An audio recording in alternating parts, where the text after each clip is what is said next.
Agency ప్రాంత ప్రజలకు ఇప్పటికీ కనీస వసతులు అందడం లేదు. సరుకులు తెచ్చుకోవాలన్నా, బడికి వెళ్లాలన్నా, చిన్న చిన్న పనులకు బయటకు వెళ్లాలన్నా పెద్ద ప్రశ్నంగా మారింది. ఇక గిరిజన గ్రామాల రూపురేఖలు మారుస్తామంటూ ఎన్నికల్లో గొప్పలు కొట్టి నేతలు ఏరు దాటే వరకు బోడ మల్లన్న, ఏరు దాటాక బోడి మల్లన్న అన్నట్లు తయారయ్యారని గిరిజనం మండిపడుతున్నారు. ఎన్నాళ్ళీ అరణ్యవాసం, ఎంతకాలం ఈ దుస్థితి అని ప్రశ్నిస్తున్నారు. సరైన రోడ్డు మార్గం లేక అవస్థలు పడుతున్నామని వాపోతున్నారు. కాసింత కనికరిస్తే అయిపోయేటువంటి పనులకు తాత్సారం చేస్తున్నారంటూ కూడా ఆగ్రహం వ్యక్తం చేస్తున్నారు. ప్రపంచం అభివృద్ధి వైపు పరుగులు పెడుతున్నా తమ జీవితాల్లో మాత్రం ఎక్కడ వేసిన గొంగళి అక్కడే ఉందని ఆవేదన వ్యక్తం చేస్తున్నారు. చిన్న చిన్న వంతెనలు, రోడ్లు, పాఠశాలలు, కరెంట్ ఇలా కనీస వసతులు ఏర్పాటు చేస్తే తమ బతుకులు బాగుపడతాయని కోరుతున్నారు వారు.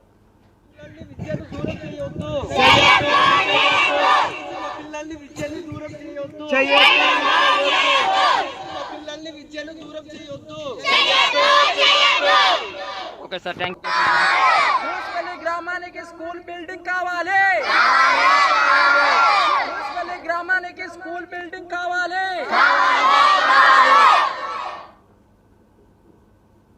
ఇక అల్లూరు జిల్లా పాడేరు మండలం బూసుపల్లి ప్రజల పరిస్థితి మరీ ఘోరంగా తయారైంది.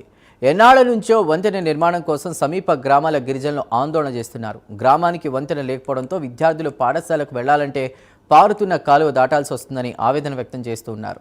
ఆరోగ్య అత్యవసర సమయంలో కూడా ఎలాంటి వాహనాలు తిరగలేనటువంటి పరిస్థితి ఉండడంతో తీవ్ర ఇబ్బందులు ఎదుర్కొంటున్నామని ఆందోళన చెందుతున్నారు. వంతెన నిర్మాణంపై సంబంధిత అధికారులకు విన్నవించుకున్నా ఎవరూ పట్టించుకోవడం లేదని వారు వాపోతున్నారు.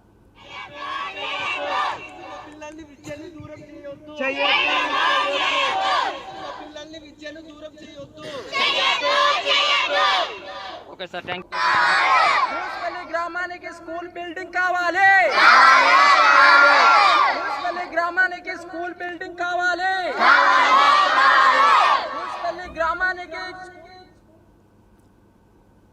అధికారులు పట్టించుకోకపోయినా కొన్ని చోట్ల గిరిజనులు తమకు తాముగా రోడ్లు వేసుకుంటున్నారు. కానీ వంతెనలు, బడి ఏర్పాటు చేసుకోవాలంటే నిధులు పెద్ద మొత్తంలో కావాలి. అలాంటి పరిస్థితుల్లో అధికారులే ఆదుకోవాలి. కానీ అధికారులు మాత్రం నిమ్మకు నీరెత్తినట్లు వ్యవహరిస్తున్నారు. ఇక 10వ వంతు స్పందించిన ఆదివాసీల జీవితాలు బాగుపడతాయి. కానీ కనీసం స్పందించడం లేదనే విమర్శలు వినిపిస్తున్నాయి. ఆదివాసీల జీవితాల బాగు కోసం డిప్యూటీ సీఎం పవన్ కళ్యాణ్ కృషి చేస్తున్న ఆచరణలో అధికారులు విఫలం అవుతున్నటువంటి విమర్శలు లేకపోలేదు. ఇప్పటికైనా అధికారులు స్పందించి వీలైనంత త్వరగా వంతెన నిర్మించాలని బూసుపల్లి వాసులు కోరుతున్నారు.